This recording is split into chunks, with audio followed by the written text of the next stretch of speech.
bienvenidos a Búnker Divino, donde nos refugiamos en la palabra de Dios.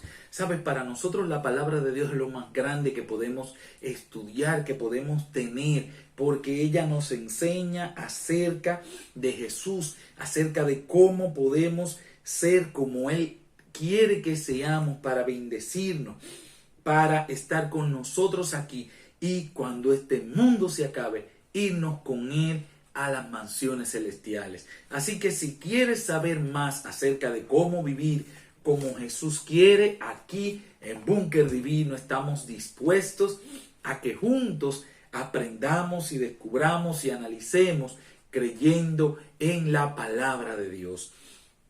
La semana pasada comenzamos una serie un poquito chocante para algunas personas. Las letras pequeñas en el contrato del cristiano. ¿Por qué decimos esto? Porque hay personas que de pensar en esto dicen, oh, ¿y será que como cristiano me están engañando o algo así? Hay momentos en que nosotros mismos nos autoengañamos. Y no es porque el otro nos engañe, sino que nosotros mismos nos engañamos. Pero no queremos adelantarnos. Si no viste lo que pasó el sábado pasado, te invito a que lo veas para que este sábado puedas seguir la continuación de lo que estamos hablando. Y el primer tema de esta serie, que hoy vamos a ver la segunda parte, es un Dios imaginario. Vamos a hablar con Dios para que ilumine nuestros corazones y podamos aprender lo que Él quiere enseñarnos en el día de hoy. Padre, gracias porque tu palabra está con nosotros. Gracias porque nos das el privilegio de hablar acerca de ti. Pero si lo hacemos nosotros de nuestra sabiduría, no vamos a aportar mucho. Te pedimos que tu Espíritu Santo esté tanto con nosotros como quienes están escuchando, para que podamos entender el mensaje que tenemos para el día de hoy. Gracias por oírnos, en el nombre de Jesús. Amén.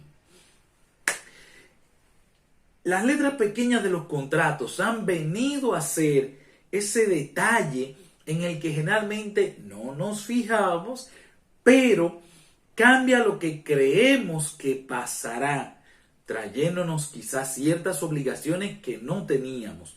En la semana pasada citamos esta página, esta vez la vamos a citar también para unos consejos muy útiles acerca de cómo evitar problemas con las letras pequeñas. Cuando te dice gratis, tienes que tener cuidado porque no es gratis, nada se hace por ser gratis. Entonces, si tú no estás pagando por el servicio, alguien está pagando por ti. Si tú no estás estás pagando por el producto, quizás tú eres el producto. Ahora mismo se usa mucho la venta de información. Cuando tú te inscribes a una página gratis como Facebook, por ejemplo, te piden datos y conforme las cosas que tú vas eligiendo en esta página, tú vas indicando gustos y hay una inteligencia artificial que va guardando todos esos gustos que tú tienes y después los venden. Y por eso es que tú ves que te llegan publicidades personalizadas de cosas que a ti te gustan. Es lo que te mandan de ciertas páginas y tú dices, oh, pero qué coincidencia. No, no es coincidencia. Es que nada es gratis. Número 2, una famosa prueba gratuita. Te ponen, vas a probar, por ejemplo, Spotify. Te dice, vas a probar 30 días o por 90 días, por 3 meses. Pero te piden inscribir tu tarjeta. Porque las compañías apuestan a que cuando tú estás ahí, se te va a olvidar salirte y ellos van a empezar a cobrarte. Entonces ahí ya te va a haber cobrado un mes y apuestan a eso. Y lamentablemente muchas veces ganan con el trajín que tenemos cada día. Y una cosa que es la número 3, que nos aconseja esta página www.aarp.com acerca de cómo evitar ciertos ganchos en las letras pequeñas, es hablando de la renovación automática. Porque las compañías apuestan a que a ti se te olvide por si tú no quieres renovar, entonces ahí se te va el tiempo y arranca de nuevo y ahí tú dices, bueno, la próxima lo hago. Y ahí te quedas y te quedas y te quedas. Pero hoy vamos a ver, ya pasamos a parte de social, y vamos a recordarnos donde nos quedamos la semana pasada. La semana pasada nos quedamos en el libro de Juan, capítulo 6, donde Jesús hizo un milagro maravilloso, en el que, ¿se acuerdan que alimentó 5,000 hombres que estaban sentados allí? Pero no andaban solos, así que para ponerlo lo más chiquito posible, pusimos 10,000 entre mujeres y niños, aunque uno entiende que son más. Y si no, ve a cualquier sitio donde haya multitud de personas. Pero nos quedamos en el versículo 14 y vamos a retomar allí acerca de lo que estamos viendo acerca de un Dios imaginario en la serie Las letras pequeñas del contrato del cristiano. Vamos allá. Entonces aquellos hombres, versículo 14, al ver la señal que Jesús había hecho, dijeron: verdaderamente este es el profeta que había que venir al mundo. Como vimos en el versículo 2, las personas lo seguían por las señales que hacían. Pero aquí me dice el profeta, no un profeta, sino el profeta, indicando que era ¿quién? El Mesías que ellos estaban esperando, indicando que era la persona que ellos entendían. Bueno, les voy a leer algo que es de lo que se conoce como apócrifo, pero que nos puede ayudar mucho a entender lo que significaba para los israelitas la espera del Mesías en ese tiempo. Este obra apócrifa, escrita poco antes de la era cristiana, se llama Salmos de Salomón. Oigan cómo dice. Este es el Salmo de Salomón 17. Oigan cómo dice: mira, oh Señor, y suscítales su rey, hijo de David, en el tiempo que tú veas, oh Dios, que pueda reinar sobre Israel tu siervo. Y cíñalo de fuerza para que pueda hacer añicos, oigan bien, añicos a los poderes impíos y purificar a Jerusalén de las naciones que la pisotean y la destruyen. Y él purificará a Israel y la santificará como en tiempos de antaño, para que las naciones vengan desde los confines de la tierra a ver su gloria, trayendo como regalos a sus hijos que habían desmayado, y para ver la gloria del Señor, con la cual Dios ha glorificado. Si entienden bien esto, vamos a entender qué era lo que pensaban las personas cuando dicen era el profeta que estábamos esperando. Ellos esperaban un Mesías que iba a retornar la gloria que tenían cuando David y Salomón, hijo de David, le decían. Un Mesías que iba a limpiar del yugo romano. Un Mesías que le iba a dar la libertad de ser ellos autónomos. Un Mesías que iba a llevarlos a la supremacía mundial. Y este hombre que con 5 panes y 3 peces podía alimentar 10,000 o más personas, este hombre era el ideal para hacer esta labor. ¿Tú te imaginas este hombre, jefe de un ejército, que con una funda de pan alimentaran cuántos ejércitos? ¿Cuánto le costaría una guerra? ¿Qué pasaría con los heridos? ¿Qué pasaría si Dios, con ese poder demostrado, peleaba con ellos? Ellos entendían esto y por esto lo querían hacer rey. Versículo 15. Pero entendiendo Jesús que iban a venir para apoderarse de él, hacerlo rey, volvió a retirarse al monte él solo. Él no permitió que las personas llegaran a hacer lo que ellos querían hacer. Pero este mismo relato está también en el libro de Marcos, y les voy a leer un versículo interesante acerca de esto. Marcos capítulo 6, versículo 52. Oigan lo que nos dice. Pues aún no habían entendido lo de los panes, por cuanto estaban endurecidos en sus corazones.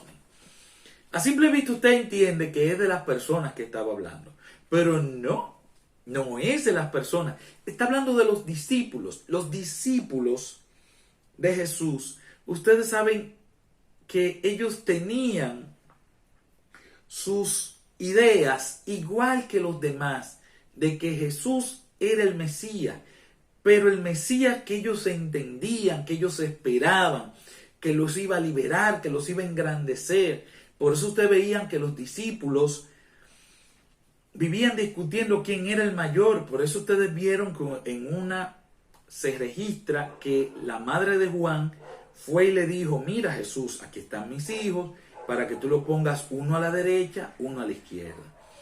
No están hablando de un Mesías sufrido, están hablando del Mesías rey, el Mesías que iba a gobernar sobre todo. Y ellos, como su gabinete, que habían estado juntos, ellos iban a estar ahí.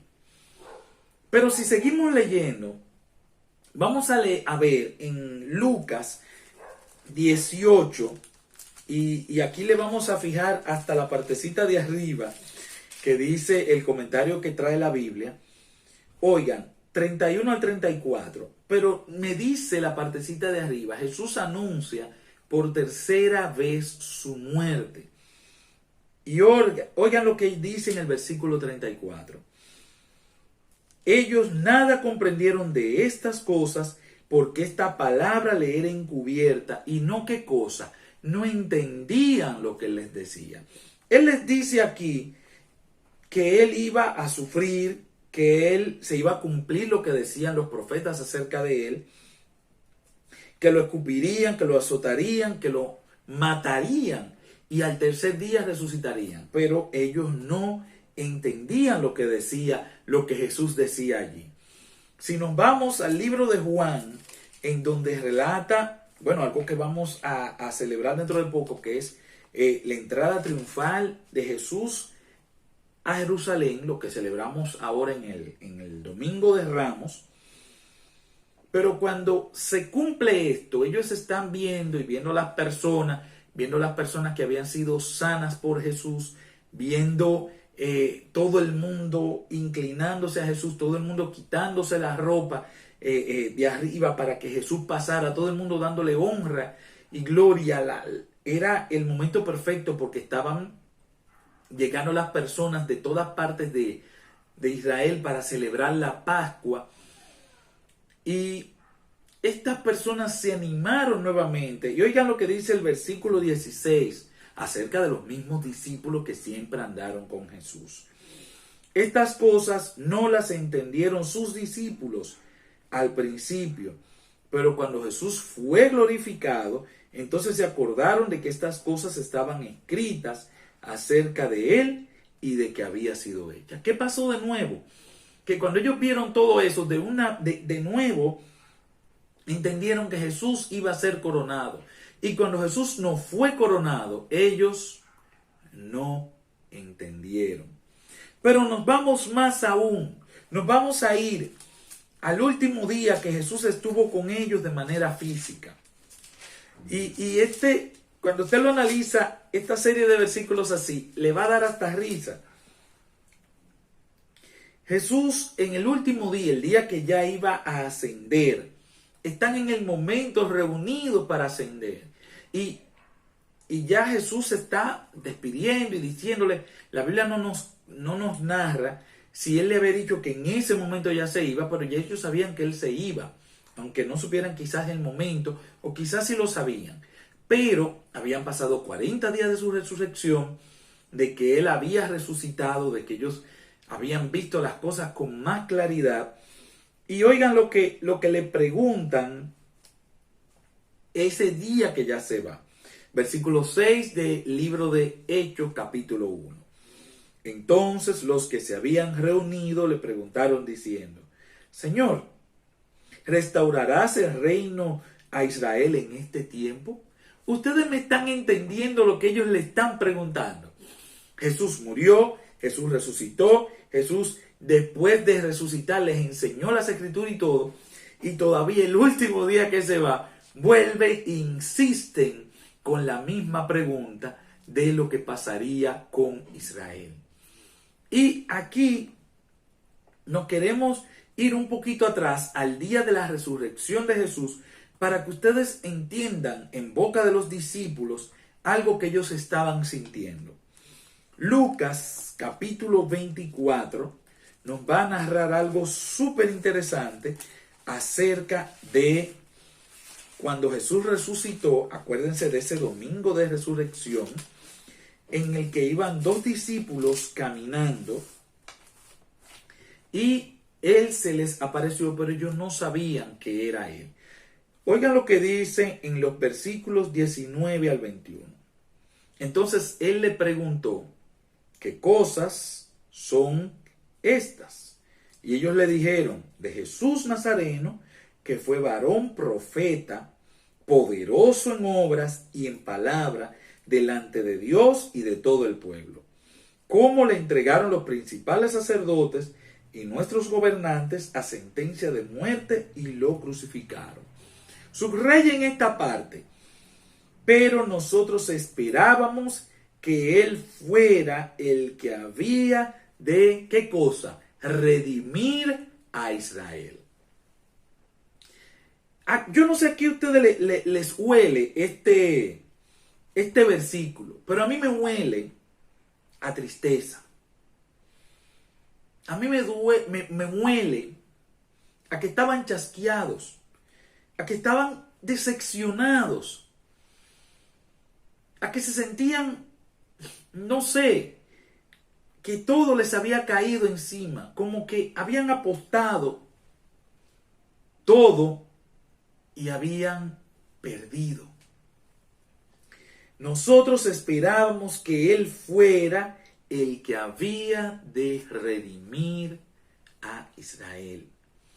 Yo te estoy hablando de personas que estuvieron con Jesús en su ministerio, que vieron los milagros de Jesús, que fueron testigos de primera instancia de su poder, que vieron milagros tan grandes como la alimentación de los 5,000, como la resurrección de Lázaro después de 4 días muerto, que lo vieron caminando en el mar, y cosas que la Biblia no nos cuenta que ellos vivieron.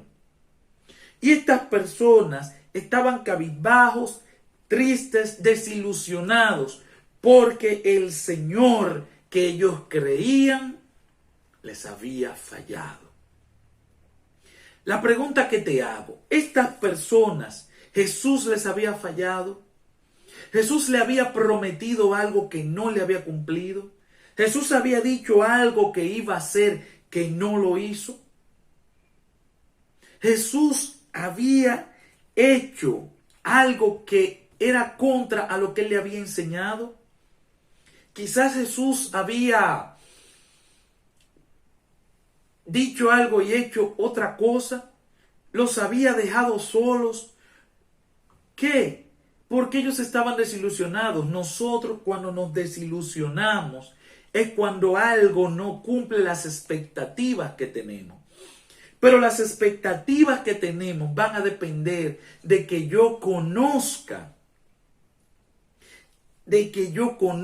la realidad de lo que va a pasar.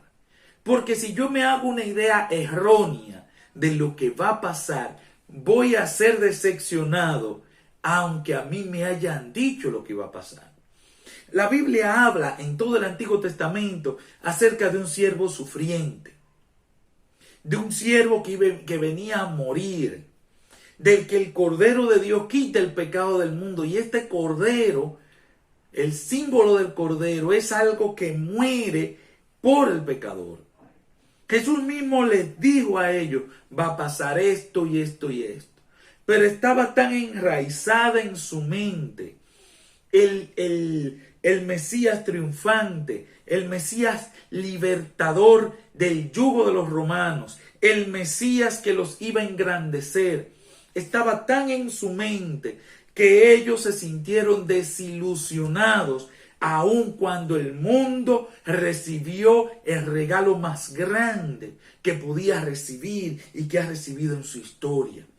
Recibimos la liberación de los pecados, recibimos el perdón, recibimos el camino a través del cual tenemos esperanza de salvarnos. Recibimos lo que cambia el rumbo del mundo, lo que nos da esperanza de que mañana, a pesar de los errores que cometieron nuestros primeros padres, a pesar de los errores que nosotros cometimos, nos da esperanza de que tenemos un porvenir. Sin embargo, ellos viviendo eso, estaban desilusionados. Y el problema de esto no es lo que Jesús hizo o dejó de hacer. Jesús hizo lo que iba a hacer, lo que prometió y lo que nosotros necesitábamos. El problema era que ellos tenían un Mesías imaginario en su mente, y el Mesías imaginario que ellos tenían en su mente no actuaba de esa manera. El Mesías que ellos tenían no moría y resucitaba. El Mesías que ellos tenían no ponía una mejilla para que los romanos lo vilipendiaran. El Mesías que ellos tenían no se ponía una corona de espinas, no recibía latigazos, no era burlado en la cruz, no moría. El Mesías que ellos tenían en su mente les estaba cegando de ver al Mesías verdadero.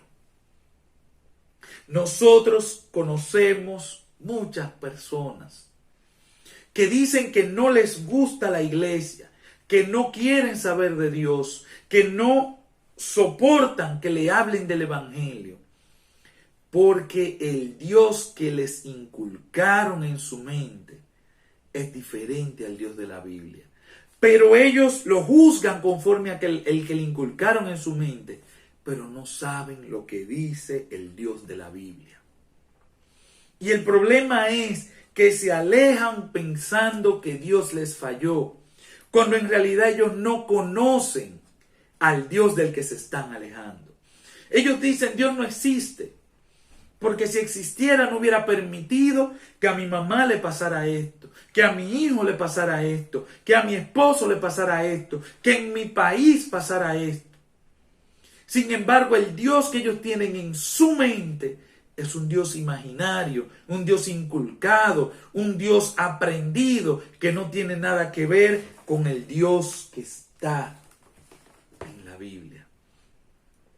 Y para tú alejarte de Dios, necesitas primero conocerlo, porque estás alejándote del único sitio donde puedes encontrar paz, donde puedes encontrar felicidad, donde puedes encontrar compañía, donde puedes encontrar quien te apoye, pero por sobre todo, donde puedes encontrar salvación, esperanza y porvenir.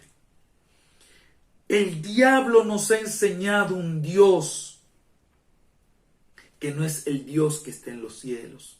El diablo nos ha dado características de un Dios que él sabe que no es el Dios. Para cuando nosotros veamos y creamos lo que él nos dice y comparemos con lo que nos pasa, digamos, Dios me falló, Dios no me ama, Dios no existe, porque nosotros estamos comparando el Dios que nos dio Satanás y estamos juzgando como él actuaría al Dios que está en los cielos. Muchas de tus desilusiones en la vida, mi querido amigo que se dice ateo, que se dice agnóstico, que no sabe, que no cree, pero te falta algo. Has hecho lo que has querido en la vida, has andado como has querido, pero no has conocido a Dios. Yo te invito que en esta serie, antes de rechazar a Dios,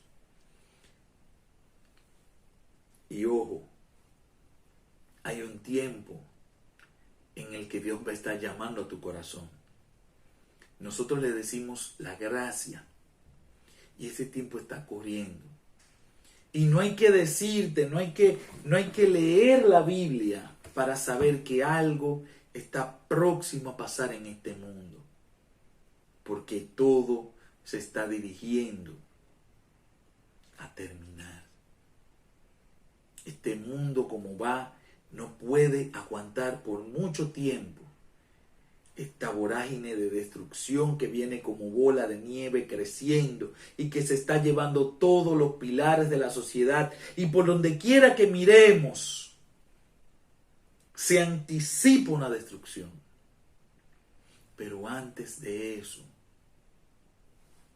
yo te pido que conozcas a Dios.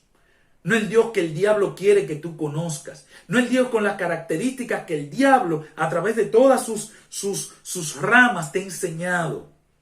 Sino que conozcas al Dios que vino a morir por cada uno de nosotros. Vamos a orar para que ese Dios, no el que nos ha metido en la cabeza, sino el Dios que vino, que murió por ti, que te ama, no importa lo que tú hayas hecho, te ama. No te amaba, no te ama. Aunque tú le rechaces, te ama y te sigue amando y te seguirá amando y seguirá insistiendo en darte amor. Que tú le des el chance de que Él se presente delante de ti. Padre, gracias porque nos permites estudiar tu palabra. Gracias porque tenemos el privilegio de hablarte. Hay personas que han sido engañadas por el engañador y tienen cosas de ti que no son tus características.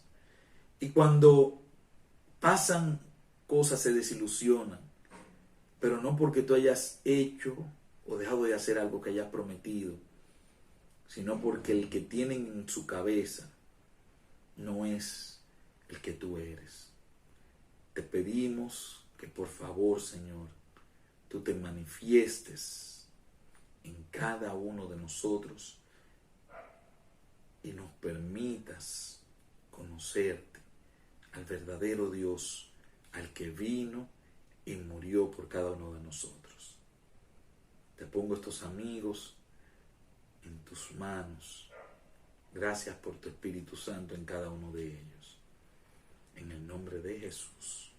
Amén.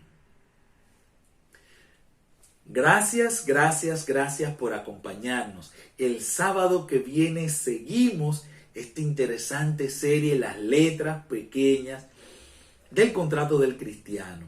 Así que contamos contigo para que tú multipliques lo que está pasando aquí en este canal y que otras personas también vengan a conocer las letras pequeñas del contrato del cristiano. Los domingos tenemos un programa muy especial con una persona muy especial. Es una doctora en psicología con maestría en sexualidad, maestría en terapia familiar. Y está brindándonos sus conocimientos los domingos 5:30 de la tarde en Por la Familia en este mismo canal. Así que te esperamos. Dios te bendiga.